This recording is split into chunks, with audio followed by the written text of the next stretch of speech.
జీవం పుట్టుకొస్తుంది. జీవాన్ని పుట్టుకొచ్చేలా ఆయన ఈ ఈ నేలను ఆశీర్వదించాడు. ఆ నేలలో తన స్వరూపము, తన పోలిక చొప్పున ఆ నేలలో నుంచి మట్టిని తీసి నిన్ను నన్ను తన స్వరూపము, తన పోలిక చొప్పున ఆయన నిర్మించిన ఈ మందిరములో, ఆయన నిర్మించిన ఈ విశాలమైనటువంటి ఇంటిలో, ఆయన నిర్మించినటువంటి గృహములో తన ప్రతినిధిగా, తన ప్రతిమగా, తన తన ప్రతిబింబంగా ఉంచాడు. మళ్ళీ చెప్పనా? తన ప్రతినిధిగా, తన ప్రతిమగా మరియు తన ప్రతిబింబముగా ఆయన ఈ మందిరములో ప్రాణ ప్రతిష్ఠ చేశాడు. మనిషి ఇప్పుడు ప్రాణము కలిగిన జీవాత్మ అయ్యాడు. ప్రాణము కలిగిన జీవాత్మగా అనగా ఈ సృష్టికర్తకు ప్రతినిధిగా బ్రతకటం కోసం చేశాడు. ప్రతినిధిగా మాత్రమే కాదు, ప్రతిబింబం, ఆయన ఛాయ నువ్వు. అంత మాత్రమే కాదు, ఆయనకు నువ్వు ప్రతినిధివి, ఆయన ప్రతిమవు నువ్వు. నిన్ను ప్రాణ ప్రతిష్ఠ చేసి ఏలమన్నాడు, ఫలించమన్నాడు, అభివృద్ధి చెందమన్నాడు, విస్తరించమన్నాడు, భూమిని నిండించమన్నాడు, మరియు దానిని పరిపాలించమన్నాడు. నీ రాజు రాజులకు రాజు, నీ రాజు ఆకాశ మహాకాశములకు రాజు, నీ రాజు భూమ్యాకాశములకు రాజు. ఆ రాజు నీకు చెబుతున్నాడు, పరిపాలించు అని చెబుతున్నాడు. సామంతుడవై ఏలు అని చెబుతున్నాడు. ఆయన రక్షకుడు గనుక ఆయన సృజించాడు. సృజించినటువంటి దేవుడు, నీకు అవకాశం ఇచ్చినటువంటి దేవుడు ఇంతకు ఎవరు కలిగి ఉన్నదన్నీ చేశారు, ఎవరు ఈ రాజు అని ఆలోచిస్తే, ఎప్పుడో కొన్ని వేల సంవత్సరాల క్రితం రాసినటువంటి ఒక శ్లోకం చదువుతాను, వినండి. వేల సంవత్సరాల క్రితం వ్రాయబడినటువంటి ఒక శ్లోకం. ఆదో వాదాసి సచ వాద ఈశ్వరేణ సార్థమాసి సవాద స్వయమీశ్వర ఏవ స ఆదావీశ్వరేణ సహాసి. నేనేదో వేరే గ్రంథంలో నుంచి చదవలేదు, బైబిల్లో నుంచే చదివాను. ఇది సంస్కృత భాషలో రాయబడినటువంటి యోహాను సువార్త 1వ అధ్యాయం 1వ వచనం. ఆదియందు వాక్యముండెను, వాక్యము దేవుని యొద్ద ఉండెను, వాక్యము దేవుడై ఉండెను. ఆ వాక్యం ఇంకెవరో కాదు, నువ్వు నమ్మినటువంటి నీ రాజు. ఆ వాక్యం ఇంకెవరో కాదు, కలిగి ఉన్నదేదియు ఆయన లేకుండా కలుగలేదు అని చెప్పబడినటువంటి నీ రాజు. తేన సర్వం వస్తు ససృజే సర్వేషు సృష్ట వస్తుషు కిమపి వస్తు తేనాం సృష్టం నాస్తి. ఆయన లేకుండా ఏ సృష్టము కలుగలేదు. That is your king. నువ్వు అనుసరిస్తున్నటువంటి రాజు ఆ రాజు చేసినటువంటి నువ్వు, తన స్వరూపమందు తన పోలిక చొప్పున చేసినటువంటి నిన్ను ఆయన పరిపాలించమంటే, నీకు స్వాతంత్రం ఇస్తే, నీకు తన స్వరూపము తన పోలికనిచ్చి పరిపాలించమంటే నువ్వు అన్నావు, లేదు నీ స్థానం నాకు కావాలి అని అన్నావు. నువ్వు అంటే నువ్వని కాదు, నా ఉద్దేశంలో, లేకపోతే బైబిల్ యొక్క ఉద్దేశంలో మానవ జాతి, మానవులకు ఇవ్వబడినటువంటి ఆ బాధ్యతతో కూడిన ఆశీర్వాదాన్ని మిస్యూజ్ చేశారు. దానిని దేవుణ్ణి తిరస్కరించటం కోసం ఉపయోగించారు. అలా దేవుణ్ణి తిరస్కరించటం కోసం ఉపయోగించినటువంటి మనుష్యుడు, దేవుడే అవ్వాలి అని ఆలోచించిన మనుష్యుడు, దేవుని స్థానం కావాలి అని ఆలోచించిన మనుష్యుడు, దేవుని స్థానంలో మనిషిని, దేవుని స్థానంలో సృష్టిని ఉంచే ప్రయత్నం చేశాడు. దాన్నే విగ్రహారాధన అంటున్నాం. బైబిల్ గ్రంథం విగ్రహారాధనను ఈ విధంగానే నిర్వచిస్తుంది. విగ్రహారాధన అనంటే దేవుని స్థానాన్ని నువ్వు దేనికైతే ఇస్తావో అదే నీ జీవితంలో విగ్రహం. కొన్నిసార్లు కొంతమంది దేవుని స్థానాన్ని తమకు స్వయంగా ఇచ్చుకుంటారు. స్వయం గర్వం అదే అన్ని పాపములకు మూలం.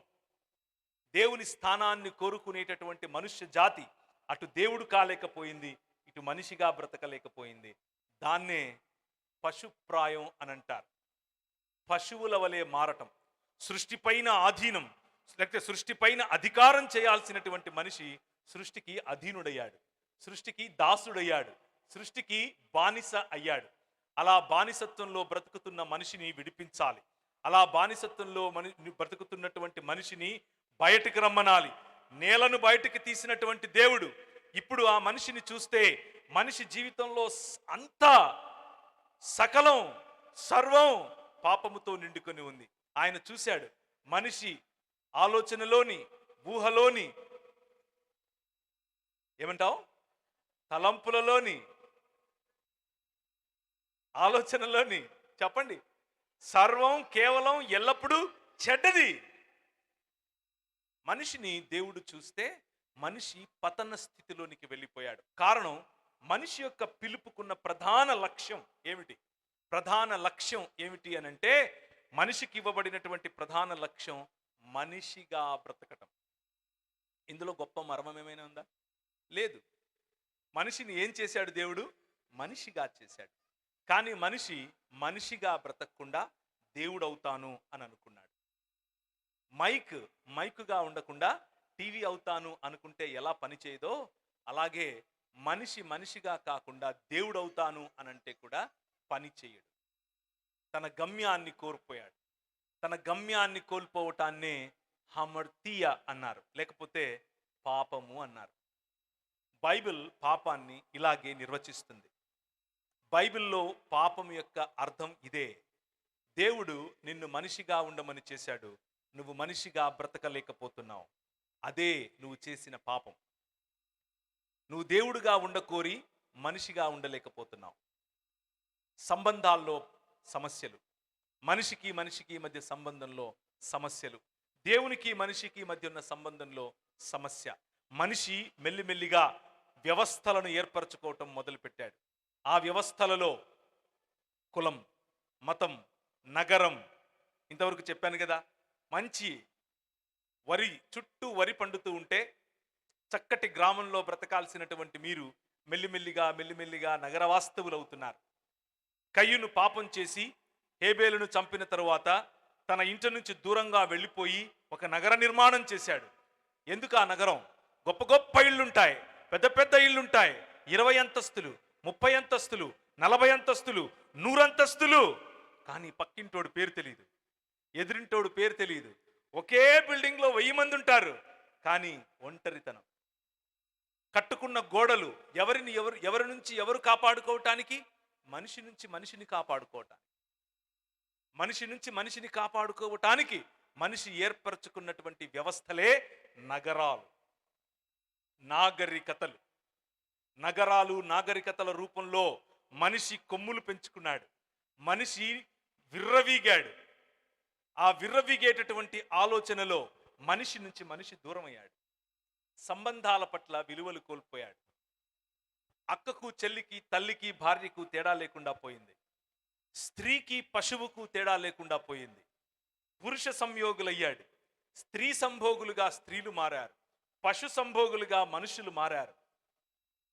దీనంతటికీ కారణం దేవుణ్ణి విడిచిపెట్టినటువంటి మానవ సమాజం. దేవుడు సర్వ మంచికి, సర్వమైనటువంటి మేలుకు ఆయనే కేంద్రం. ఆయనను విడిచిపెడితే జీవాన్ని విడిచిపెట్టినట్లు, మంచిని విడిచిపెట్టినట్లు, మేలును విడిచిపెట్టినట్లు. మన దగ్గర ఏది మంచి ఏది చెడు అని చెప్పుకోవటానికి ఇప్పుడు మనిషే మిగిలాడు. మనిషికి ఏది నచ్చితే అదే మంచిది, మనిషికి ఏది నచ్చకపోతే అదే చెడు. అందులో మదర్ తెరీసా ఉంది, ఆమెకు భోజనం పెట్టడం మంచి. అందులో హిట్లరు ఉన్నాడు, కత్తి తీసి కసక్కన పొడవటం మంచి. అది మంచే, ఇది మంచే. ఏది మంచో తెలియనటువంటి మానవ సమాజం. ఈ మానవ సమాజాన్ని అలాగే విడిచిపెడితే, అనాథులుగా విడిచిపెడితే మనం నశించిపోతాం అని మన ప్రభువుకు తెలుసు. నీ రాజుకు తెలుసు. నీ రాజు మనల్ని అలా విడిచిపెట్టలేదు. ఆయన నేను నిన్ను నిర్మిస్తాను, పునర్నిర్మిస్తాను అని చెప్పాడు. ఆయన చేసినటువంటి సృష్టిని ఏలాల్సినటువంటి మనిషి సృష్టిని అబాసుపాలు చేశాడు. సృష్టిని నిర్వీర్యం చేశాడు. సృష్టిలోనికి పాపాన్ని ఆహ్వానించాడు. సృష్టిలోనికి అక్రమాన్ని ఆహ్వానించాడు. అక్రమము చేత ఏలబడుతున్నటువంటి ఈ నోవహు సమాజంలోనికి ప్రభువు తన ప్రమేయాన్ని చూపించాడు. ఆదికాండం 6వ అధ్యాయం. భూలోకము దేవుని సన్నిధిని చెడిపోయి ఉండెను. 11వ వచనం, భూలోకము బలాత్కారముతో నిండి ఉండెను. దేవుడు భూలోకమును చూచినప్పుడు అది చెడిపోయి ఉండెను. భూమి మీద సమస్త శరీరులు తమ మార్గమును చెరిపి వేసుకుని యుండిరి. ఇప్పుడు గమ్యం ఊరు, అది మర్చిపోయాడు, అది తెలియదు. నగరాన్ని నిర్మించుకున్నాడు. దేవుడు నిర్మించే నగరం వేరు, మనుష్యుడు నిర్మించుకుంటున్న నగరం వేరు. మార్గం మనుష్యత్వం, అది మర్చిపోయాడు. మార్గ భ్రష్టుడయ్యాడు, మార్గాన్ని చెరిపి వేసుకున్నాడు. భూమి మీద సమస్త శరీరులు తమ మార్గమును చెరిపి వేసుకున్నారు. జలములు భూమి మీద ప్రచండముగా ప్రబలి మిక్కిలి విస్తరించినప్పుడు ఓడ నీళ్ల మీద నడిచేలా చేశాడు నీ ప్రభు, నీ రాజు. కమాన్, ఏ నీటి నుంచి నీటిని వేరు చేసి ఆ నీటి మధ్యలో నెల బయటకు రా అని పిలిచాడో, సృష్టి క్రమములో చేసినటువంటి ఈ క్రమాన్ని ఆయన ఇప్పుడు నిర్మాణ క్రమంలో చేస్తున్నాడు. తిరిగి నిర్మించేటటువంటి సృష్టి, నూతన సృష్టిగా మొదలుపెట్టినటువంటి తన ఉద్యమం, నూతన మానవ సమాజ నిర్మాణం, నూతన సృష్టి కార్యం మొదలుపెట్టినటువంటి నీ ప్రభు అన్నాడు, నీటి చేత ఈ భూమి, ఈ నేల ఒక్క ఇంచు కూడా కనబడకుండా పోయేలా చేస్తాను. నీరు పడింది. ఏ నేలైతే జీవాన్ని, ఏ నేలైతే మనుషులు బ్రతకటానికి క్రమాన్ని, ఏ నేల అయితే మనుషునికి కావలసినటువంటి భోజనాన్ని ఇచ్చిందో అదే నేల ఇప్పుడు నీటిమయమైంది. నీరు, బైబిల్ గ్రంథంలో నీరు, సముద్రము, ఈ రెండు కూడా ఖేయాస్, గందరగోళానికి సూచనలు. గందరగోళంలో ఉన్నటువంటి భూగోళాన్ని నెలా బయటకు రా అని పిలిచిన నీ ప్రభు మళ్ళీ గందరగోళములోనికే నెట్టాడు.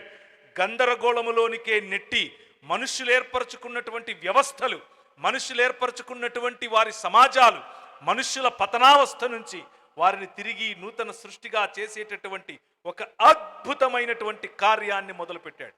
ఆ అద్భుత కార్యమే నోవహు కాలములో ఆయన తీసుకొచ్చినటువంటి ప్రళయం. ఆ ప్రళయం పెరిగింది. పెరుగుతూ వచ్చిన సమయంలో ఆ తరువాత పక్షులు, పశువులు, భూమి మీద ప్రాకు ప్రతి జాతి పురుగులు మొదలైన సమస్త శరీరులతో నీతో కూడా ఉన్న ప్రతి జంతువును వెంట పెట్టుకొని వెలుపలికి రా. అవి భూమి మీద బహుగా విస్తరించాలి, భూమి మీద అవి ఫలించాలి, భూమి మీద అవి అభివృద్ధి చెందాలి. దేవుడు చేసినటువంటి నిబంధన మళ్ళీ మొదలైంది. ఆదాముకు చేసిన నిబంధన, ఫలించు, అభివృద్ధి చెందు, విస్తరించు, భూమిని నిండించు, దానిపై రాజ్యమేలు. ఆదాము కోల్పోయాడు. నోవహు సమయంలో నీటి మట్టం చేసినటువంటి దేవుడు ఆ నీటిపైన మళ్ళీ గాలిని పంపించాడు. భూమి నిరాకారముగాను శూన్యముగాను ఉన్నప్పుడు దేవుని ఆత్మ జలములపైన అల్లాడుచుండెను.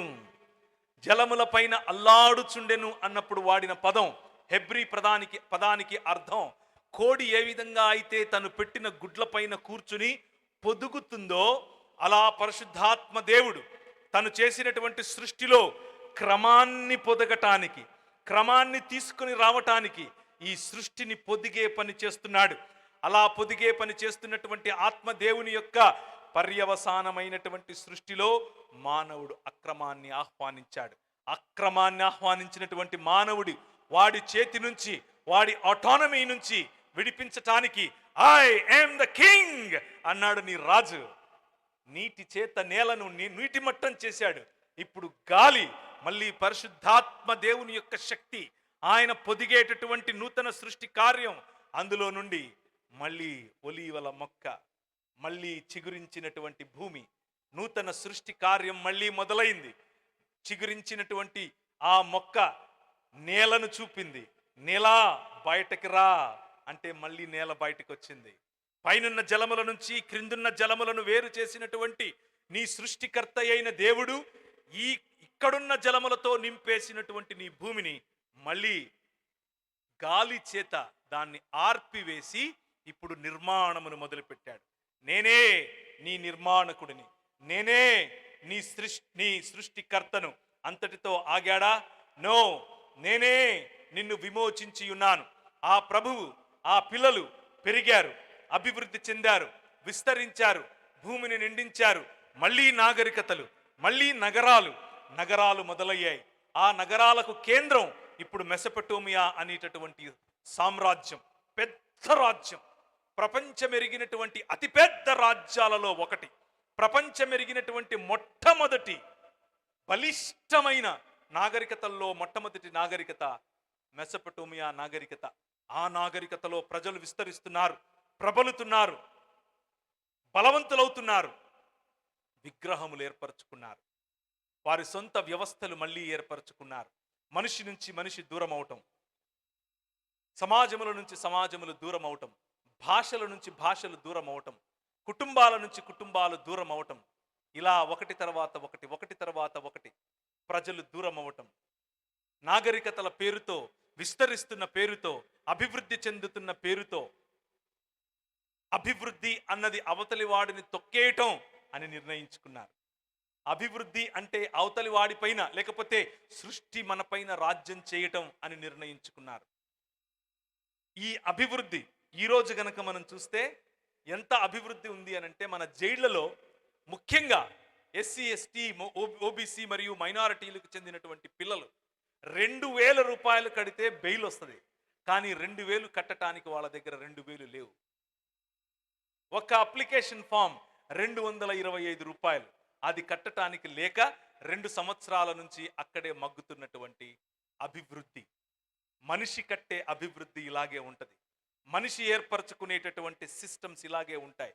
మెసొపొటేమియా ప్రాంతం కూడా అలాగే అభివృద్ధి చెందింది, విస్తరించింది. అలాంటి స్థలంలో నుంచి దేవుడు రా అని పిలిచాడు. అబ్రహాము రా, నీ ద్వారా నా క్రొత్త సృష్టిని నేను విస్తరింపచేస్తాను, నీ ద్వారా ఈ క్రొత్త సృష్టిని భూమి అంతటా ఆహ్వానిస్తాను, భూమి అంతటిని నేను ఆశీర్వదిస్తాను, రా నిన్ను ఆహ్వానిస్తున్నా అని అన్నాడు.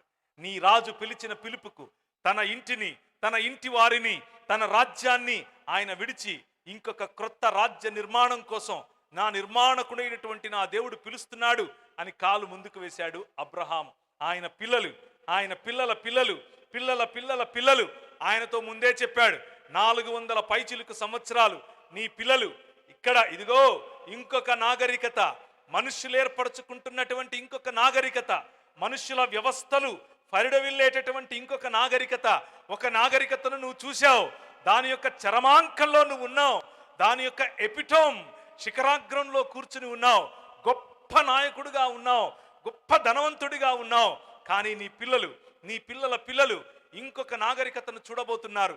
4 రాజులను కట్టకొట్టి కొట్టావు, నీకంత బలం నేను ఇచ్చాను, కానీ నీ పిల్లలు ఇంకొక రాజును చూడబోతున్నారు, ఇంకొక రాజ్యంలోనికి వెళ్ళిపోతున్నారు. దానికి కారణం నేను పిలిచినటువంటి ఈ భూభాగం, నేను చూపించినటువంటి ఈ నేల, నేను గాలి పంపి ఆర్పినటువంటి ఈ నేలను నువ్వు చూసి ఇక్కడ కరువు వచ్చిందని ఐగుప్తు వైపుకు వెళ్ళావు. ఐగుప్తు వైపుకు వెళ్ళి నీ భార్యతో పాటు ఎవరిని తెచ్చుకున్నావు? హాగరును తెచ్చుకున్నావు. అది నిన్ను విడువదు, ఆ ఐగుప్తు నిన్ను వెంటాడుతుంది, నీ పిల్లలు ఐగుప్తుకు దాసులవుతారు, వెళతావు అని చెప్పాడు. 400 పైచిలుకు సంవత్సరాలు వాళ్ళు ఐగుప్తులో ఉంటారు. కానీ ఇక్కడ ఉన్న కనాను ప్రజలకు ఆ 400 పైచిలుకు సంవత్సరాలు వారు మారు మనస్సు పొందటానికి, వారు నా వైపుకు తిరగటానికి, నిజమైన మనుషులుగా బ్రతకటానికి వారికి అవకాశం ఇస్తాను. నువ్వు నమ్ముకున్న రాజు, నీ ప్రభువు అందరి పట్ల హృదయం గలవాడు, అందరినీ ప్రేమించేవాడు, అందరి కోసం మనసున్నవాడు, అందరినీ ఆశీర్వదించాలనుకునేవాడు, ఎవరిపైనా పక్షపాతం చూపించేవాడు కాదు. ఆ రాజు 400 పైచిలుకు సంవత్సరాలు ఆ కనాను ప్రజలకు సమయం ఇచ్చి మనుష్యత్వంలోనికి రండిరా అని పిలిచాడు. వారు జంతువులను చేసుకున్నారు, జంతు సంభోగులయ్యారు, మనుష్యులను తీసుకెళ్లి జంతువులకు బలివ్వడం మొదలు పెట్టారు, జంతువుల ఎదుట సాగిలపడటం మొదలు పెట్టారు. పంటనిచ్చేటటువంటి దేవుడు, పిల్లలనిచ్చేటటువంటి దేవుడు, దానికోసం ఆ పూజారుల దగ్గర తమ భార్యలను పడుకోబెట్టడం వగైరా వగైరా వగైరా సాంస్కృతికమైన ఎంత నీచమైన పనులు చేయగలరు అన్నీ చేస్తున్నారు. కానీ దేవుడు ఏర్పరచుకున్నటువంటి అబ్రహాము పిల్లలు అక్కడ బానిసలయ్యారు. నిర్గమాకాండం 1వ అధ్యాయం. యోసేపు అతని అన్నదమ్ములను ఆ తరువాతి వారందరూ చనిపోయారు. 6వ వచనం. ఇశ్రాయేలీలు బహుసంతానము గలవారై అభివృద్ధి పొంది విస్తరించి అత్యధికముగా ప్రబలారు. దేవుడు ఎవరిని ఆశీర్వదిస్తాడో, ఏ సమాజములను ఆశీర్వదిస్తాడో ఆ సమాజం ప్రబలుతుంది, ఆ సమాజం విస్తరిస్తుంది, ఆ సమాజం బలీయమవుతుంది. ఈరోజు సాయంకాలం దేవుడిచ్చినటువంటి పిలుపులో నువ్వు ముందుకొచ్చావా? దేవుడిచ్చినటువంటి పిలుపులో నువ్వు ఒక కాలు ముందుకు వేసి నీ జీవితంలో నువ్వు గనక విధేయుడవై ముందుకొచ్చుంటే నీ పిల్లలు, నీ పిల్లల పిల్లలు, నీ పిల్లల పిల్లల పిల్లలు ఇదే విధముగా బహు సంతానము గలవారై అభివృద్ధి పొందుతారు, విస్తరిస్తారు, అత్యధికంగా ప్రబలుతారు. వారిని ఆపటానికి ఎవరి చేత కాదు. ఎంతగా ప్రబలుతారంటే, ఎంతగా బలీయమవుతారంటే, ఎంతగా బలవంతులవుతారంటే రాజులకు కన్ను కుడుతుంది. అప్పుడు యోసేపును ఎరుగని క్రొత్త రాజు ఐగుప్తును ఏలం ఆరంభించి అతడు జనులతో ఇట్లన్నాడు, ఇదిగో ఇశ్రాయేలు సంతతి అయిన ఈ జనము మనకంటే విస్తారముగా అయ్యారు, బలిష్టముగా అయ్యారు. వారు విస్తరించకుండా ఉండటానికి వారి ఎడల యుక్తిగా ప్రవర్తిద్దాం. పిల్లలు పుడితే చంపేయండి, మగ పిల్లలను చంపేయండి, వారికి పనులు ఎక్కువ ఇవ్వండి, జీతము తక్కువ ఇవ్వండి, వారికి భూములు పంచనివ్వకండి, వారిని జైలులో వేయండి, మంత్రసానులకు డబ్బులు ఇచ్చి కొనండి, మంత్రసానులను భయపెట్టండి, పుట్టిన పిల్లలను చంపమని చెప్పండి. మనుష్యుని యొక్క నిర్మాణం చివరికి సాటి మనిషిని చంపటముతోనే అంతమవుతుంది. మనుష్యుడు కట్టే రాజ్యం, ఏ రాజ్యమైనా సరే, సాటి మనిషిని దోచుకోవడం కోసమే ఉంటుంది, సాటి మనిషి పైన అఘాయిత్యం చేయటం కోసమే ఉంటుంది. సాటి స్త్రీని అణగద్రొక్కటానికే మనుష్యుడు నిర్మించుకునేటటువంటి వ్యవస్థలు పనిచేస్తాయి. 10 రకాలైన వనరులతో 10 రకాలైన దేవీ దేవతల క్రింద తన వ్యవస్థను కట్టుకున్నటువంటి ఫరో అనే రాజు, తనే దేవుడిగా ప్రకటించుకున్నటువంటి రాజు, ఇలా పెట్టుకుని తన విగ్రహములను కట్టించుకున్న రాజు, ఇశ్రాయేలు చేత పెద్ద పెద్ద భవనాలు, పెద్ద పెద్ద పిరమిడ్లు, రాజు చనిపోతే రాజును పూడ్చటానికి పెద్ద పెద్ద పిరమిడ్లు కట్టడానికి ఇశ్రాయేలును వాడాడు. ఇశ్రాయేలు శ్రమ, ఇశ్రాయేలు పడుతున్నటువంటి బాధ, రోదన నేను విన్నాను అన్నాడు నీ రాజు, నేను ఉన్నాను అన్నాడు నీ రాజు. ఆయన కాదు, బైబిల్లో రాజు, ఆయన గురించి చెప్తున్నా. ఆ రాజు ఇక్కడి నుంచి దొంగిలించిందే ఉంటుంది, ఉంటే ఒకవేళ అది ఏదో నాకు తెలియదు, కానీ ఇది మాత్రం కొన్ని వేల సంవత్సరాల క్రితం, 4000 సంవత్సరాల క్రితం రాసిన మాట చెప్తున్నాను. నేనే ఉన్నవాణ్ణి, నేనే వినేవాణ్ణి, నేను పంపుతాను అన్నాడు, పంపాడు. మోషేనిచ్చి పంపాడు. మోషే ఎవరు? అక్కడే పుట్టాడు, చావవలసిన వాడు, కానీ ఆయననే తీసుకుని మనుష్యుడు ఏర్పరచుకున్నటువంటి తన సొంత సిస్టంలోనే, మనుష్యుడు కట్టుకున్నటువంటి నగరంలోనే, మనుష్యుడు కట్టుకున్నటువంటి గోడల మధ్యలోనే, మనుష్యుడు నిర్మించుకున్నటువంటి వ్యత్యాసాల మధ్యలోనే, మనుష్యుడు ఏర్పరచుకున్నటువంటి వ్యవస్థలలోనే నీ రాజు ఈ మోషేని పెంచాడు. మోషేని పెంచి ఇప్పుడు నేను నీ విమోచకుడను అని చెప్పాడు. మొదటి మాట ఏమిటి? నేను నీ సృష్టికర్తను. రెండవ మాట ఏమిటి? నేను నీ నిర్మాణకుడను. మూడవ మాట ఏమిటి? నేను నీ విమోచకుడను అన్నాడు. I am the king not Pharaoh. Pharaoh కాదు రాజు, నేను రాజు అన్నాడు. మోషే నా దగ్గర ఏముందని వెళ్ళాలి, నేను నత్తోణ్ణి. మోషే వెళ్ళు, పొద కాలుతోంది, పొద మండిపోతోంది, కానీ బొగ్గిపాలవ్వట్లేదు, బూడిదవ్వట్లేదు. ఏమవుతుందా అని చూడటానికి అక్కడికి వెళితే పొదల మధ్యలో నుంచి మాట్లాడుతున్నాడు నీ రాజు, యువర్ కింగ్. ఏమంటున్నాడో తెలుసా? నేను నీకు ముందు నడుస్తా, నేను నీ పైనుంటా, పగటిలో అగ్నిస్తంభముగా మేఘస్తంభముగా ఉంటా, రాత్రిలో అగ్నిస్తంభముగా ఉంటా, నీ మధ్యలో నీకు కనిపించే ప్రతి ఆటంకాన్ని నేను నివారిస్తా. రా, లెట్ మై పీపుల్ గో, నా ప్రజలను పోని అని చెప్పు అన్నాడు. వెళ్ళాడు, రాజు ముందు నిలబడుకున్నాడు. నా ప్రజలను పోని అన్నాడు. ఎలా పోనివాలి? బానిసలు అలాగే ఉండాలి. నేను కట్టిన వ్యవస్థ నిన్ను బానిస చేయటానికే కట్టాను. మనుష్యుడు కట్టే ఏ వ్యవస్థ అయినా సరే, education system, financial system, political system, health system, ఏ సిస్టమ్ అయినా తీసుకోండి, నిన్ను బానిసగా చేయటానికే అవి నిర్మించబడతాయి. ఫోన్కు నువ్వు బానిస, టీవీ అంతకు ముందు వరకు నువ్వు బానిస, టెక్నాలజీకి నేను బానిస, హెల్త్ సిస్టమ్, ఓ విర్రవీగిన వాళ్ళు ఆక్సిజన్ డబ్బా 2 లక్షలకు కొనుక్కున్నారు, చచ్చిపోయారు. హెల్త్ సిస్టమ్ ఒక పెద్ద scam. Everything that man creates, మనుష్యుడు ఏర్పరచుకునే ప్రతి వ్యవస్థ మనిషిని బానిసత్వంలోనికి నెట్టడానికే, మనిషి యొక్క కష్టార్జితాన్ని అలా పిండేయటానికే. అలా చేస్తున్నటువంటి సమయంలో ఆయన అన్నాడు, లెట్ మై పీపుల్ గో, నా ప్రజలను పోని.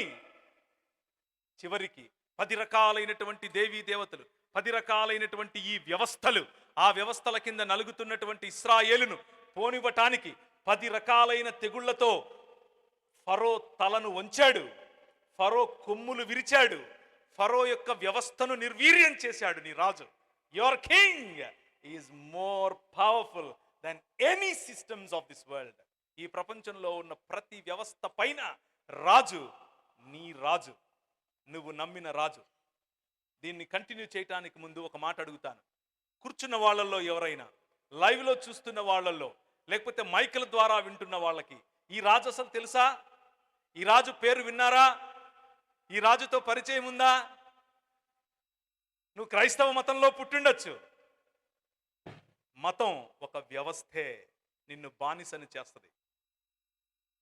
ఈ రాజు ఈజ్ టోటలీ డిఫరెంట్. ఈ రాజుతో నీకు పరిచయం ఉందా? ఈ రాజుతో ఎప్పుడన్నా మాట్లాడావా? ఈ రాజుతో, రాజు తెలిస్తే పనులవుతాయి, గుర్తుపెట్టుకోండి. రాజు తెలిస్తే పనులవుతాయి. ఈ రాజుతో పరిచయం లేకుండా ఆయన గురించి మాత్రమే నువ్వు వినుంటే ఈ రాత్రి నీ మనసు కఠినం చేసుకోవద్దు. ఈ రాజు నిన్ను పిలుస్తున్నాడు, come out of the systems. ఈ సిస్టమ్స్ నిన్ను రక్షించవు, ఈ సిస్టమ్స్ నిన్ను నిర్మించవు, ఈ సిస్టమ్స్ నిన్ను విమోచించవు. నిజానికి ఈ సిస్టమ్స్ లో నుంచే నేను నిన్ను విమోచిస్తాను.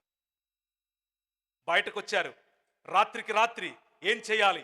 అక్కడ చూస్తేనేమో ఓడలో ఎక్కమన్నాడు, ఇక్కడ చూస్తేనేమో ఇంట్లోకి వెళ్ళమన్నాడు. అక్కడ చూస్తేనేమో ఓడ అందరికీ రక్షణ, ఇక్కడ చూస్తేనేమో ఇల్లు అందరికీ రక్షణ. ఎవరెవరైతే ఇంటి లోపల ఉంటారో, ఎవరి ఇంటి ముందైతే ఆ రక్తం పూయబడి ఉంటుందో, ఆ రక్తము నీ రాజు ఏ రక్తమైతే చూశాడో, ఏ రక్తమైతే కార్చబోతున్నాడో, ఏ రక్తం చేతనైతే నిన్ను విమోచించబోతున్నాడో, ఆ రక్తాన్ని ఇంటి ముంగట పూయమన్నాడు. పూసిన ప్రతి ఇల్లు మరణం నుంచి తప్పించబడింది. పూయని ప్రతి ఇల్లు, నీ రాజును అనుసరించని ప్రతి ఇంట ఫరో యొక్క సిస్టమ్, ఫరో యొక్క గర్వం, ఫరోకున్నటువంటి రాచరికం, నేనే దేవుణ్ణి అని విర్రవీగుతున్నటువంటి మానవతకు ఆయన మొదట పుట్టిన తొలుచూలు బిడ్డను చావుకు అప్పచెప్పాడు. నువ్వు చావును దేవతగా చూస్తున్నావు, నేను నిజమైన చావును పంపుతాను చూడు అని అన్నాడు. ఫరో, నువ్వు దేవుడు అంటున్నావు, చావును అనుభవిస్తావు. నా జ్యేష్ఠ కుమారుణ్ణి పట్టుకుని ఇంత సతాయిస్తావా? నీ జ్యేష్ఠ పుత్రుడు నీ కళ్ళ ముందే కన్ను మూస్తే ఎలా ఉంటుందో చూద్దువు గాని అన్నాడు. వెళ్ళిపోండి, పొద్దునికల్లా కనబడొద్దు అన్నాడు. వాళ్ళు వెళ్తున్నారు. ముందు చూస్తే సముద్రం, వెనక చూస్తే సైన్యం. మోషే, నీకు తెలీదా? పైనున్న జలములను క్రింది జలములను నేను వేరు చేసి నెలా బయటికి రా అన్నాను, మర్చిపోయావా? మోషే, నీకంటే ముందు జలములు ఈ నేలను నింపివేసినప్పుడు, జలముల పైన నా ఆత్మ అల్లాడుచున్నప్పుడు నోవహుతో ఒక ఓడలో మనుషులను కాపాడాను, గాలిని పంపి నెలా అని ఆరిన నేలను చూపలేదా? మర్చిపోయావా? కర్ర చూపించు అంటే కర్ర చూపించాడు. గాలి ఆ రోజు ఉదయం నుంచి సాయంత్రం వరకు, లేకపోతే రోజంతా గాలి, దేవుని ఆత్మ గాలి, దేవుని ఆత్మశక్తి, దేవుని యొక్క ఒక్క మాట శక్తి నీళ్లను గోడలా చేసింది. మీ జీవితంలో ఎప్పుడైనా నీళ్లను గోడగా చూసారా? సముద్రం అనేటటువంటి గందరగోళం, సముద్రం అనేటటువంటి మనుష్యులను అతలాపుతలం చేసేటటువంటి వ్యవస్థ గోడలాగా నిలబడింది. ఇటొక గోడ, అటొక గోడ, మధ్యలో లక్షల మంది ప్రజలు. నెలా మార్గమవు అన్నాడు. మార్గం ఏర్పడింది. ఏమని చదివాం మనం? మూర్ఖులు ఊరికి పోయే మార్గం తెలియక ఏమవుతారు? వారి ప్రయాసలో ఆయాసపడతారు. మతం అది చేస్తుంది. నీ రాజు ఊరికి పోయే మార్గం రా అని పిలిస్తే సముద్రం చీల్చి మరీ చూపిస్తుంది. That is your king. అది నీ రాజు. పగటిలో మేఘస్తంభముగా నడిచాడు, రాత్రిలో అగ్నిస్తంభముగా నడిచాడు, నీళ్ళిచ్చు బండగా నడిచాడు. వారిని ఆరిన నేల మీద తీసుకుని వెళ్ళాడు. ఆరిన నేల మీద తీసుకుని వెళ్ళి ఆ రాజు కనాను దేశములో ప్రవేశింప చేయటానికి ముందు అరణ్యములో తిప్పాడు. ఏ అరణ్యమైతే, ఏ ఆరిన నేల అయితే మార్గముగా మారిందో ఆ మార్గము గుండా తిప్పాడు. అది నీ రాజు. That is your king. ఆ రాజు అంటున్నాడు, మీరున్న ఇండ్ల మీద రక్తము పూస్తే నేను నిన్ను ఎలాగైతే రక్షించానో అలాగే రాబోయే రోజుల్లో మోషే నిన్ను పోలిన ఒక ప్రవక్త వస్తాడు, నిన్ను పోలినటువంటి ఇంకొక రాజు వస్తాడు, ఆయన వచ్చినప్పుడు చూద్దువు గాని అని అన్నాడు. ఇశ్రాయేల్ అన్నది అంతా బాగానే ఉంది, కానీ ఆడ సమాధులు లేవని ఇక్కడికి తీసుకొచ్చావా, వీళ్ళు చంపేస్తారు మమ్మల్ని అన్నాడు. మోషే, గోడ నీకు మాత్రమే, వాడికి కాదు, నువ్వు బయటకు వచ్చే, మళ్ళీ ఒకసారి దాన్ని చూడు, ఒక్క చూపు చూడు చాలు, ఏమవుతుందో అన్నాడు. చూస్తే అధికమైన బలముతో, విత్ మోర్ మల్టిప్లైడ్ ఫోర్స్ ఆ నీళ్లు వచ్చి పడితే సేన మునిగి చచ్చిపోయింది. ఈరోజు రాత్రి నీ రాజుకున్న శక్తి, నీ రాజుకున్న వ్యూహం, నీ రాజుకున్న యుద్ధ నీతి, నీ రాజుకున్నటువంటి పౌరుషం నీ కుటుంబంలో, నీ జీవితంలో, నీ వ్యక్తిగత జీవితంలో చూపించాలి ఆయన అని అనుకుంటే, ఆయన పురాతన కాలం మొదలుకొని శాశ్వత కాలం వరకు తన ప్రమేయాన్ని చూపిస్తూ వస్తున్నటువంటి రాజు. ఈ రోజుకు ఇప్పుడు అదే రాజు, ఆ రాజు నీకు అందుబాటులో ఉన్నాడు. ఏ సముద్రం నీ జీవితంలో గందరగోళాన్ని సృష్టిస్తోంది? అప్పులనే సముద్రమా? చదువు లేదు, చదువు రావట్లేదు అనే సముద్రమా? వివాహం అవ్వట్లేదు అనే సముద్రమా? వ్యాపారం ఫలించట్లేదు అనే సముద్రమా? ఏ సముద్రం? రోగమా? బలహీనత? ఏ సముద్రం? ఏ సుడిగాలి, ఏ సుడిగుండాలు నిన్ను భయపెడుతున్నాయి? నిన్ను అంటున్నాడు, ఈ వ్యవస్థలన్నిటిపైన ఐ యామ్ ద కింగ్, నేను రాజు. కట్టె చూపించు, నెలా బయటికి రా అంటే మార్గం బయటకు వస్తుంది. మార్గములో ఆరిన నేల మీద చెప్పులు అరగకుండా 40 సంవత్సరాలు తిప్పగల రాజు నీ రాజు.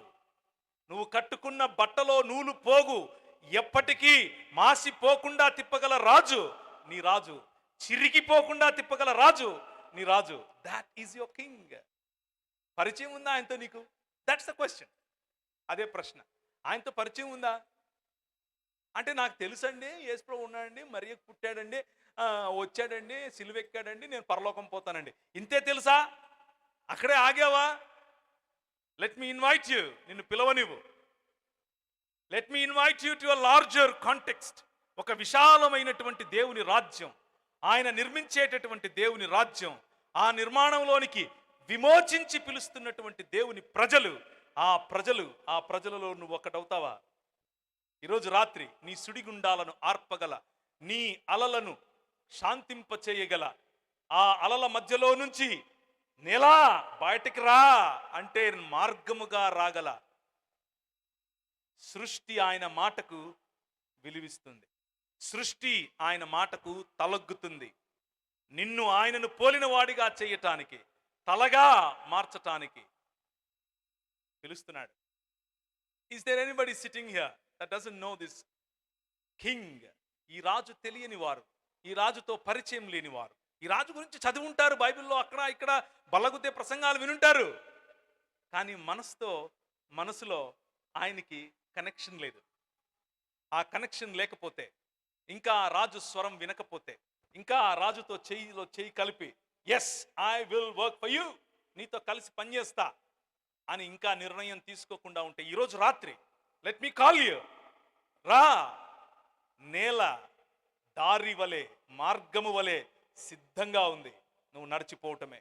అయితే మత్తయి సువార్త 3వ అధ్యాయం 13వ వచనం, ఆ సమయమున యోహాను చేత బాప్తిసము పొందుటకు యేసు గలిలయ నుండి యోర్దాను దగ్గరకునున్న అతని యొద్దకు వచ్చెను. అందుకు యోహాను, నేనే నేను నీ చేత బాప్తిసం పొందవలసిన వాడనై ఉండగా నీవు నా యుద్ధకు వస్తున్నావా అని ఆయనను నివారింపచూచెను.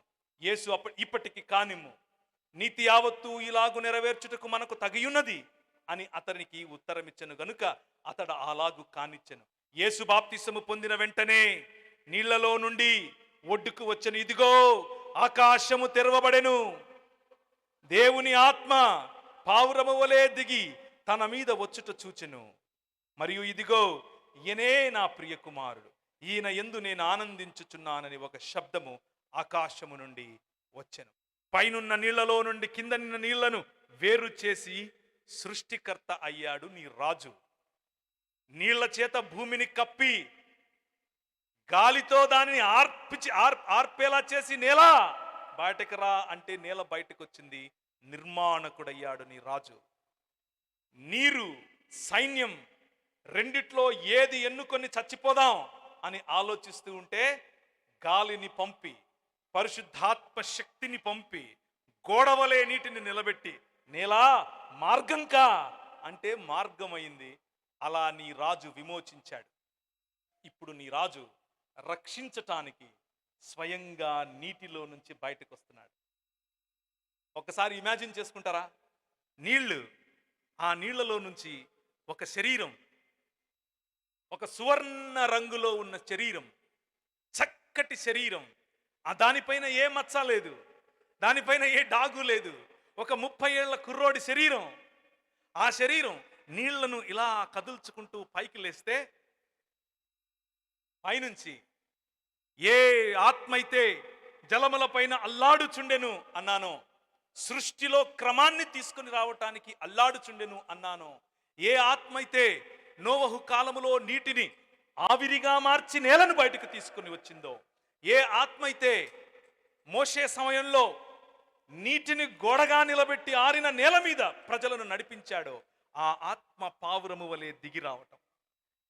ఇంకా పరిశుద్ధాత్ముడు నూతన సృష్టిగా ఈ ప్రజలను మార్చడం కోసం he is still hovering on this world. ఈ ప్రపంచం పైన ఆయన పొదుగుతూ ఉన్నట్లుగా ఆయన దిగి రావటం. అప్పుడు ఆకాశము తెరవబడటం. ఆకాశము తెరవబడి అంటున్నాడు, ఈయన నా ప్రియ కుమారుడు, ఈయన యందు నేను ఆనందిస్తున్నాను. God said it is good. దేవుడు అన్నాడు మొదటి దినం చాలా ఇది బాగుంది, రెండవ దినం మంచిది, మూడవ దినం మంచిది, నాలుగో దినం మంచిది, ఐదవ దినం మంచిది, ఆరో దినం చాలా మంచిది. ఇప్పుడు అంటున్నాడు నూతన సృష్టి ఈ 7వ దినము యొక్క క్రమంలో 7వ దినం ఇంకా అంతరించక ముందే తన కుమారుడైనటువంటి యేసు క్రీస్తును తను ఏర్పరచుకున్నటువంటి తన మందిరములో, తను ఏర్పరచుకున్నటువంటి తన ఇంట్లో, తన గృహములో ఆయన ఆకాశమును సింహాసనాసీనుడై భూమిని తన పాదపీఠముగా చేసుకుని కాలు మీద కాలేసుకొని రాజ్యం చేయడానికి కూర్చుంటే, అనగా విశ్రమిస్తే, మనుష్యుడు చేసినటువంటి ఈ గందరగోళాన్ని, సాగరమనే గందరగోళాన్ని ఆయన క్రమంలోనికి తీసుకొని రావటానికి నీ రాజు నీటిలో నుండి బయటకు వస్తున్నాడు. ఐ యామ్ ద కింగ్ అని బయటకు వస్తున్నాడు. నీ తండ్రి పైనుంచి చూసి అంటున్నాడు, ఈయన నా కుమారుడు, ఈయనంటే నాకు చాలా చాలా చాలా ఇష్టం. కేవలం మంచిది కాదు, చాలా ఇష్టం. I'm well pleased with him. ఈ రాజు నీ కోసం, మన కోసం, ఈ ప్రపంచాన్ని నూతన సృష్టిగా మార్చడం కోసం. కొంతమంది అనుకుంటారు, నేను చాలామంది యువతుల మధ్య పనిచేస్తాను, గత 25 సంవత్సరాలుగా ఇదే చేస్తున్నాను. యంగ్ పీపుల్, యూత్, వాళ్ళ మైండ్లో ఏముంటుంది అని అంటే, దేవునికి నేనంటే చాలా కోపం, నేనేదో తప్పు చేశాను.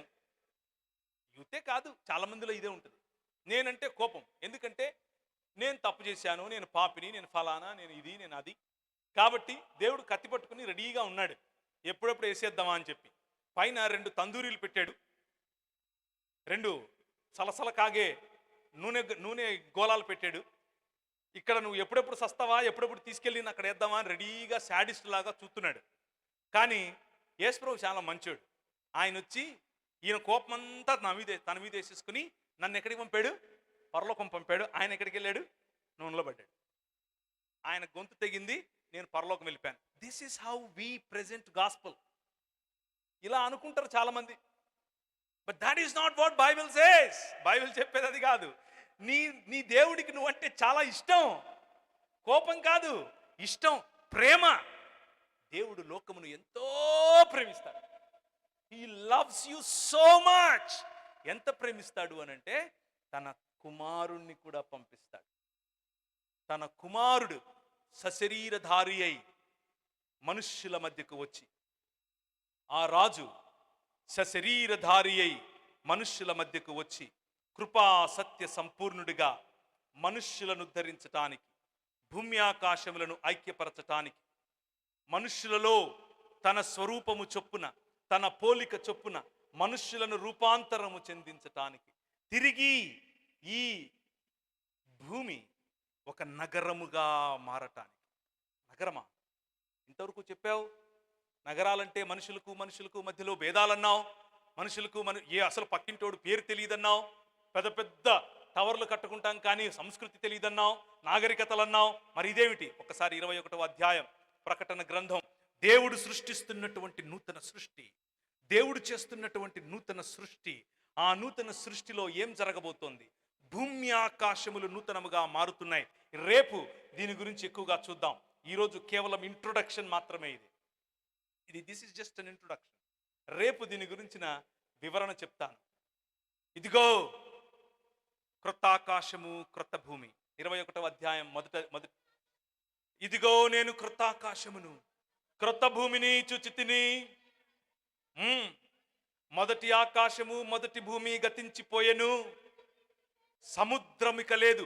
ఏ సముద్రమైతే గందరగోళాన్ని సూచిస్తోందో, ఏ సముద్రమైతే సుడిగుండాలను సూచిస్తోందో, ఏ సముద్రమైతే మనుషుల జీవితాలలో అలజడిని సూచిస్తోందో, ఏ సముద్రమైతే అక్రమాన్ని సూచిస్తోందో, ఇక ఆ సముద్రము ఉండనే ఉండదు. నేలను నీటి నుంచి వేరు చేయాల్సిన దేవుడు, నేలపైన వచ్చినటువంటి నీరును ఆరిపోయేలా చేసిన దేవుడు, నీటిని అనగా సముద్రాన్ని వేరు చేసి మార్గమును బయటకు తీసుకొచ్చిన దేవుడు, నీటిలో నుంచి బయటకు వచ్చినటువంటి నీ రాజు శరీరం ఇప్పుడు సముద్రాన్నే లేకుండా చేసింది. సముద్రం అనే గందరగోళం ఇక లేదు. చదుమా ఏముంది తర్వాత? మరియు నేను నూతనమైన యెరూషలేము అను ఒక ఆ పరిశుద్ధ పట్టణమును తన భర్త కొరకు అలంకరింపబడిన పెండ్లి కుమార్తె వలె సిద్ధపడి పరలోకమందుండి దేవుని వద్ద నుండి దిగి వచ్చుట చూచి తిని. ఇది మన శుభం కార్డు. మనం వెళ్ళిపోవటం కాదు శుభం కార్డు. ఈ సినిమా, ఈ కథ, ఈ బుర్ర కథ నేను చెప్పింది ఏదైనా అనుకోండి మీరు, దాని యొక్క కంక్లూజన్, దాని యొక్క క్లైమాక్స్ నువ్వెక్కడికో వెళ్ళిపోవటం కాదు. ఆయనే వస్తాడు, ఆయనే తన నగరాన్ని దించుతాడు, తన పరలోకాన్ని వంచి దించుతాడు. ఒకసారి చూస్తారా? యెషయా గ్రంథం 64వ అధ్యాయం మొదటి వచనం. యెషయా గ్రంథం 64వ అధ్యాయం మొదటి వచనం. గగనాన్ని చీల్చుకొని నువ్వు దిగి రావాలి. నీ సన్నిధిని పర్వతములు తత్తరిల్లాలి. నీ శత్రువులకు నీ నామమును తెలియచేయటానికి అగ్ని గచ్చ పొదలను కాల్చు రీతిగా, నీళ్లను పొంగ చేయు రీతిగా నువ్వు దిగి వచ్చేదవుగాక. యు కమ్, నువ్వు రా అని ప్రజలు పిలుస్తూ ఉంటే నీ రాజు వచ్చాడు. ఎలా వచ్చాడు తెలుసా? అమ్మ గర్భంలో నుంచి వచ్చాడు. కానీ ఆయన తన సామ్రాజ్యాన్ని మనుష్య రాజ్య రీతిగా కాదు, మనుష్యులు కట్టే వ్యవస్థల రీతిగా కాదు, ఆయన రాజ్యాన్ని, ఆయన రాజ్యము యొక్క శురువాత్తును ఎలా చేస్తాడో తెలుసా? గగనాన్ని చీల్చి ఆయన ఒక నగరాన్ని దించుతున్నాడు. ఆ నగరం మన మధ్యలోకి దిగబోతోంది. దానినే నూతన యెరూషలేము అని పిలుస్తున్నాం. అది నూతన మానవతకు ప్రతీక. నిజమైన మనుష్యుల యొక్క సమూహం, నిజమైన మనుష్యుల యొక్క సమాజం, నిజమైన మనుష్యులు, పాపమునకు లొంగని మనుష్యులు, సృష్టికి లొంగని మనుష్యులు, దేవుని శరీరముగా మారిన మనుష్యులు, ఒకే శరీరముగా మారిన మనుష్యులు, నీ రాజు శరీరములో భాగముగా మారిన సంఘము అనే మనుష్యులు ఒక్క అలంకరింపబడినటువంటి నగరముగా, ముస్తాబైనటువంటి నగరముగా, పెండ్లి కుమార్తెగా దిగి రాబోతోంది. అప్పుడు ఏమవుతుంది? అప్పుడు ఇదిగో దేవుని నివాసము మనుష్యులతో కూడా ఉన్నది. ది ఎంటైర్ బైబిల్, మొత్తం బైబిల్ యొక్క కథనం ఇదే. దేవుని నివాసం మనుష్యులతో ఉండటం, దేవుని నివాసం మనుష్యులతో ఉండటమే దేవుని రాజ్యం. మతం చెప్తుంది ఇదంతా మాయ, మనం ఎక్కడికో వెళ్ళిపోవాలి. దేవుని రాజ్యం చెప్తోంది నేను దిగి వచ్చి మీ మధ్య ఉంటాను. I will be the king. నేను మీ రాజును, మీరు నా ప్రజలు. నేను మీ కాపరిని, మీరు నా గొర్రెలు. నేను మీ భర్తను, మీరు నా భార్య. నేను మీ ప్రియుడను, మీరు నా ప్రియురాలు. నేను మీ తండ్రిని, మీరు నా కుటుంబం.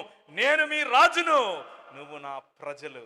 ఆయన కట్టే నగరానికి గోడలుంటాయి, కానీ అవి ఒకరి నుంచి ఒకరిని కాపాడుకోవటానికి కాదు. ఆ గోడలు భూరాజులను ఆకర్షించటానికి. ఆ నగరానికి గేట్స్ ఉంటాయి, కానీ ఆ గేట్స్ ఎప్పుడు బంధించబడి ఉండవు, మూయబడి ఉండవు. తెరవబడినటువంటి, బారుగా తెరవబడినటువంటి గేట్స్, రండి అని పిలిచే గేట్స్. అక్కడ వెలుగు కోసం ఇంకేది మనం అక్కర్లేదు, ఎందుకంటే దేవుడే తన వెలుగులో రాజ్యములను నడిపిస్తాడు. అక్కడ మనకు దేవాలయం అక్కర్లేదు, ఎందుకంటే దేవుడే వచ్చి నీ మధ్య కాపురం చేయబోతున్నాడు. దాట్ ఈజ్ న్యూ క్రియేషన్, నూతన సృష్టి, నూతన ఆకాశం, నూతన భూమి. This is what gospel is. ఇదే సువార్త. నువ్వు చచ్చిపోయావు, నిన్ను బ్రతకనిస్తాడు. దేవునికి దూరం అయ్యావు, దేవుడే దగ్గరకు వస్తాడు. నువ్వు పాపములో పడిపోతున్నావు, పాపాన్ని కాల్చి పడేస్తాడు. అక్రమములో ఉన్నావు, క్రమాన్ని ఏర్పరుస్తాడు. నెలా బయటకు రా అని పిలిచే నీ దేవుడు, సంఘమా నిన్ను నేను నూతన సృష్టిగా చేస్తున్నాను అని చెప్తున్నాడు. That is your king. నీ రాజు ఆ రాజు. 1 కొరింథీ పత్రిక 10వ అధ్యాయం. సహోదరులారా, ఈ సంగతి మీకు తెలియకుండుట నాకు ఇష్టము లేదు. అదేదనగా మన పితరులందరూ మేఘము క్రింద ఉన్నారు, వారందరూ సముద్రములో నడిచిపోయారు. అందరూ మోషేని బట్టి మేఘములో సముద్రములో నడిచిపోయారు. అందరూ మోషేని బట్టి మేఘములోను సముద్రములోను బాప్తిసము పొందారు. అందరూ ఆత్మ సంబంధమైన ఒకే ఆహారమును భుజించారు. అందరూ ఆత్మ సంబంధమైన ఒకే పానీయమును పానము చేశారు. ఎలయనగా తమ్మును వెంబడించిన ఆత్మ సంబంధమైన బండలోనిది త్రాగారు. ఆ బండ క్రీస్తే. అయితే వారిలో ఎక్కువ మంది దేవునికి ఇష్టలుగా ఉండలేకపోయిరు గనుక అరణ్యములో సంహరింపబడ్డారు. ఈ నూతనాకాశము, నూతన భూమి మన కోసం, ఒక్క శరీరముగా మారబడినటువంటి క్రీస్తు రాజ్యము కోసం, దేవుని శరీరముగా మరల్చబడినటువంటి, తొలచబడినటువంటి క్రీస్తు శరీరములోనికి భాగమైనటువంటి అనేకులు పిలువబడ్డారు. అనేకులు విందుకు పిలువబడ్డారు. అనేకులను పిలవటం మన పని. అనేకులు ఈ మేఘము క్రింద, ఈ నీటి క్రింద ఒక్క శరీరములోనికి బాప్తీసము కారణముగా వచ్చారు.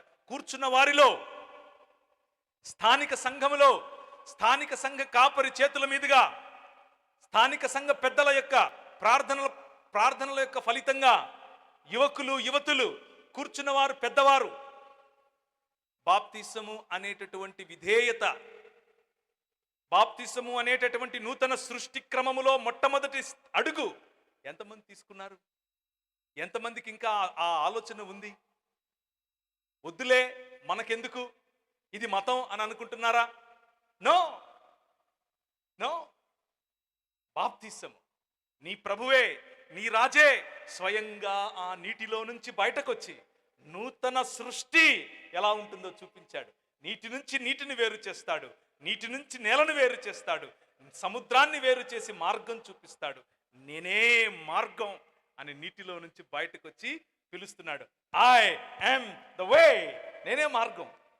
ఆ మార్గం నీకు కావాలంటే, ఆ మార్గంలో నడవాలంటే నగరానికే మన ప్రయాణం. మన ప్రయాణం నగరానికే.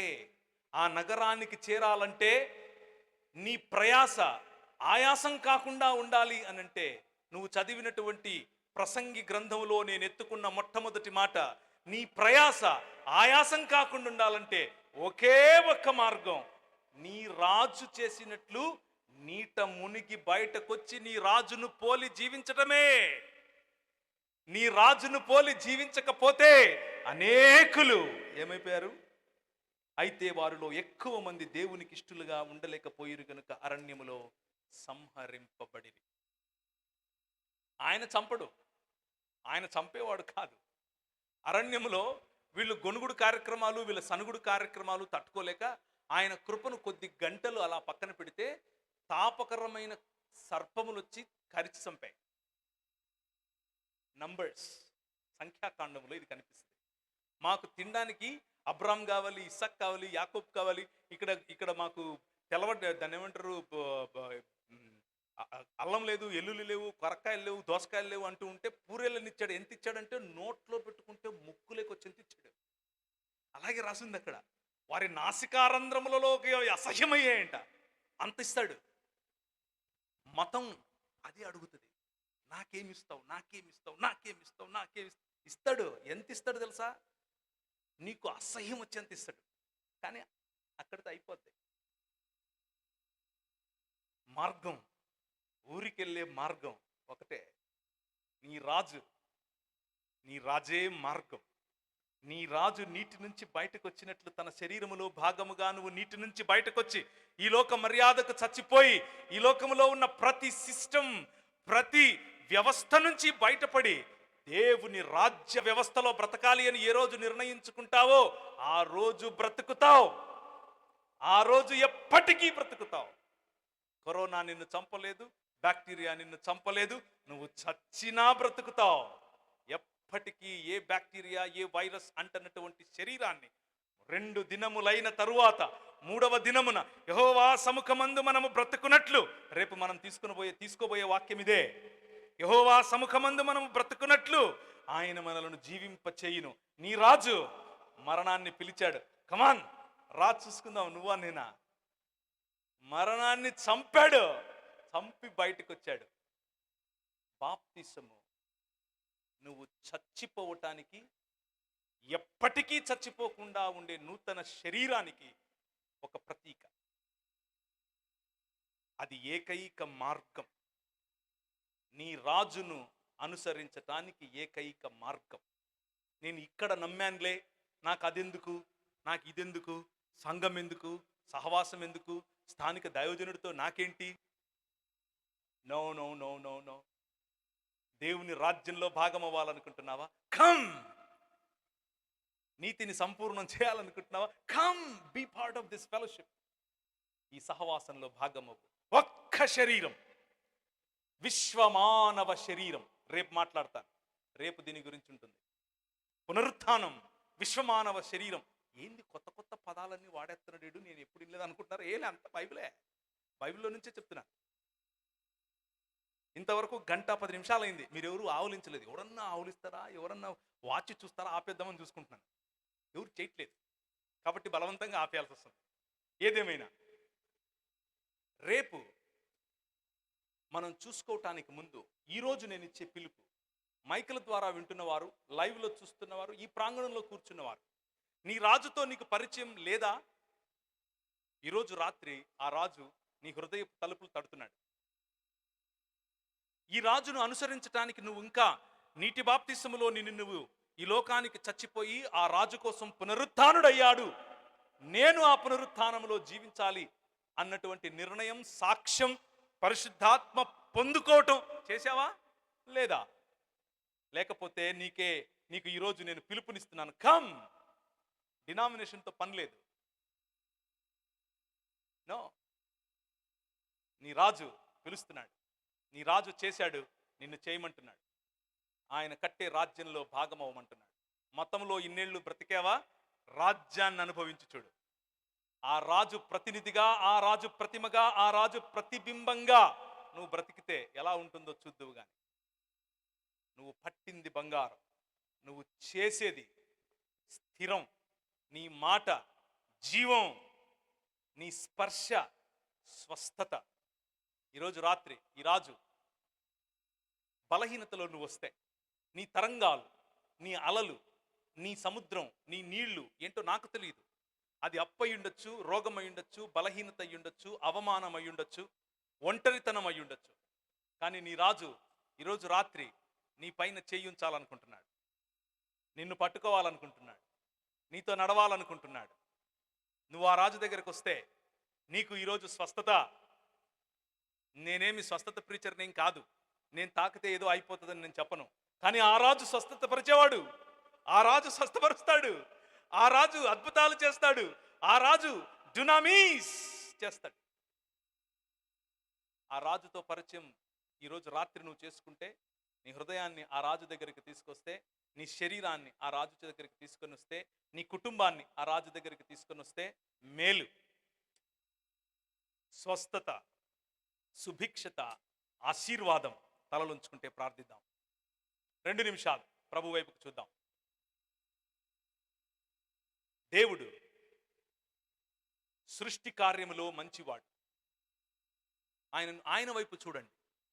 ఆయన మహిమను, ఆయన సన్నిధిని అనుభవించేందుకు ఆయన వైపు చూడండి. నీ రాజు సృష్టించినవాడు, నీ రాజు నిర్మించినవాడు, నీ రాజు విమోచించినవాడు, నీ రాజు రక్షించేవాడు కూడా. ఇప్పుడు అదే రాజు నిన్ను పేరు పెట్టి పిలుస్తున్నాడు. ఇశ్రాయేలు, యాకోబు అన్నట్లుగా నీ పేరు పెట్టి పిలుస్తున్నాడు. ఇంకెన్నాళ్ళయ్యా దూరంగా ఉంటావు? ఇంకెన్నాళ్ళమ్మా మతంలోనే బ్రతుకుతావు? అదేదో ఒక ఇమోషన్లో బ్రతుకుతావు? ఈ రాజు, ఆ రాజు పని, ఆ రాజు ఇచ్చిన బాధ్యత, రేపు మనం చూడబోయేటటువంటి మన లక్ష్యం, మనం చేరాల్సిన గమ్యం, ఆ నూతన సృష్టి, ఆ నూతన పట్టణం, ఆ నూతన యెరూషలేము, ఎన్నటికీ చావని శరీరాలు, ఇవేవి వద్దా నీకు? ఈ రాజు పిలుస్తున్నాడు. నీకు ఎక్కడ నొప్పుంటే, ఎక్కడ ఇబ్బంది ఉంటే, ఎక్కడ బాధపడుతున్నావో అక్కడ నీ చేయి పెట్టుకో. నీ చేయి పెట్టుకోకపోయినా పర్వాలేదు, హృదయంతో, నిజమైన హృదయంతో ఆ ప్రభువును అడుగు. ఈరోజు రాత్రి నీకు స్వస్థత.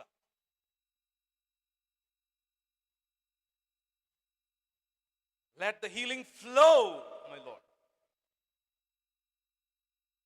నీ కొరకు వేచి చూస్తున్న, నీ తాకిడిని వేచి చూస్తున్న ప్రతి ఒక్కరిని తాకండి ప్రభువా. ఒంటరితనంలో నువ్వు ఉంటే ఆ సన్నని మెల్లని స్వరం నీకు వినిపిస్తోందా? ఈ రాజు నీ ఒంటరితనాన్ని గమనించాడు.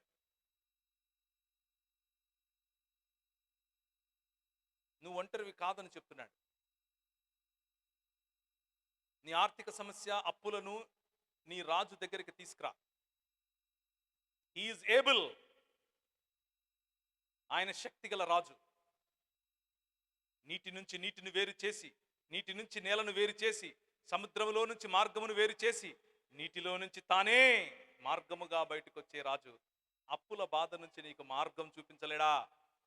ఈ రాత్రి give your heart a small commitment, చిన్న కమిట్మెంట్ అంతే.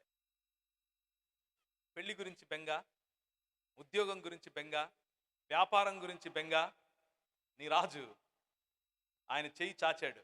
నీ చెయ్యి చాచితే చాలు, he will take care of you. నువ్వు విత్తని చోట ద్రాక్షలు తింటావు. నువ్వు కోయకనే నీ ఇల్లు ధాన్యంతో నిండుతుంది. నువ్వు కట్టని కోటలలో నిన్ను ఆయన ఉంచబోతున్నాడు. ఇది ఆయన ప్రామిస్. నిజాయితీగా ఆయనను అనుసరిస్తే ఇవన్నీ ఆటోమేటిక్గా వస్తాయి. ఆయన రాజ్యం నిన్ను పిలుస్తోంది. కృపగలిగిన తండ్రి, మా ప్రార్థనను విని మాతో మాట్లాడి, మాకు కావలసినటువంటి, మాకు అక్కర ఉన్న ప్రతి ఒక్క అంశాన్ని మీ పాదాల సన్నిధికి తీసుకొస్తున్నాం. ప్రభువా, మా పైన రాజ్యం చేసేటటువంటి మా ఏలినవాడ, మాపై కరుణ చూపించు. నీ కృపలో, నీ కరుణలో మాకు శక్తిని దయచేయి. కృపగలిగిన తండ్రి, నిన్ను పోలిన, నీ స్వరూపము నీ పోలిక చొప్పున మారే జీవితాలను మాకు దయచేయి. అటువంటి జీవితంలో మేము బ్రతకటానికి, జీవించటానికి, మరణమును జయించటానికి మాకు సహాయం చేయమని, చేరి వచ్చిన ప్రతి ఒక్కరిని, ఏ ఒక్కరిని ఖాళీ చేత పంపక ప్రతి ఒక్కరికి నీ రాజ్య ఫలమును దయచేయమని చిన్ని ప్రార్థన యేసు నామమున అడిగి వేడుకుంటున్నాం తండ్రి. ఆమేన్. దేవుని నామానికి మహిమ కలుగును గాక. మరి ఇంతవరకు చక్కని వాక్యాన్ని అందించిన దేవుని దాసులకు సంఘపక్షంగా వందనాలు తెలియజేస్తూ ఉన్నాం. ఈ సమయంలో మరి చివరి ప్రార్థన మన మధ్యలో విజయవాడ నుండి వచ్చిన దేవుని దాసులు పరమేశ్వరరావు గారు మరి వచ్చి ప్రార్థనలో నడిపిస్తారు. ప్రార్థన చేసుకుందాం. అందరూ ఏకీభవించండి. చివరి ప్రార్థన ముగింపు.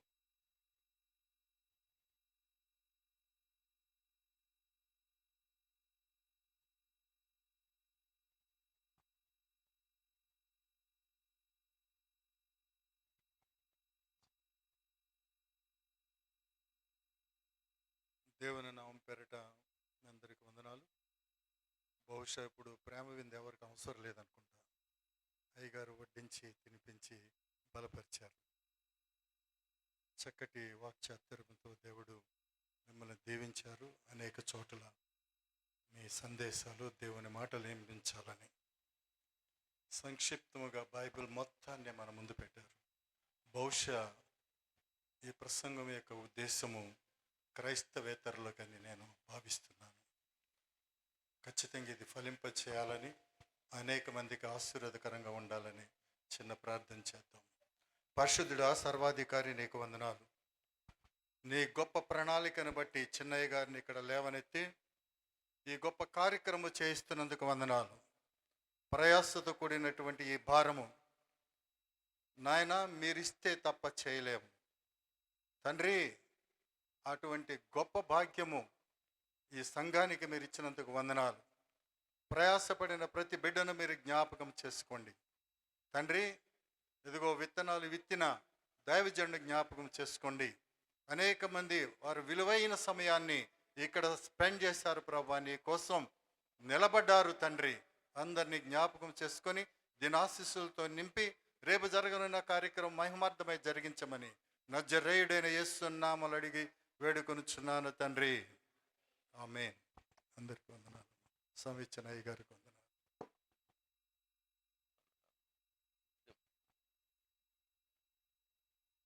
మన తండ్రి అయిన దేవుడు ప్రేమ, కుమారుడి యొక్క కృప, పరిశుద్ధాత్మనిత్య సహవాసమును ఈ యొక్క వాక్యం అందించినంటి తన దాసులకును ఇన్నంటి ప్రతి బిడ్డలకు అలా చేసి రాజును అంగీకరించి తెలుసుకొని నిత్యత్వానికి మార్గాన్ని చూసుకోవాలని ప్రభు పేట మరి తెలియజేస్తూ ఈ యొక్క ప్రార్థన చేస్తున్నాం తండ్రి. ఆమేన్. అందరికీ వందనాలు. షడ్విలు చెబుతాడు.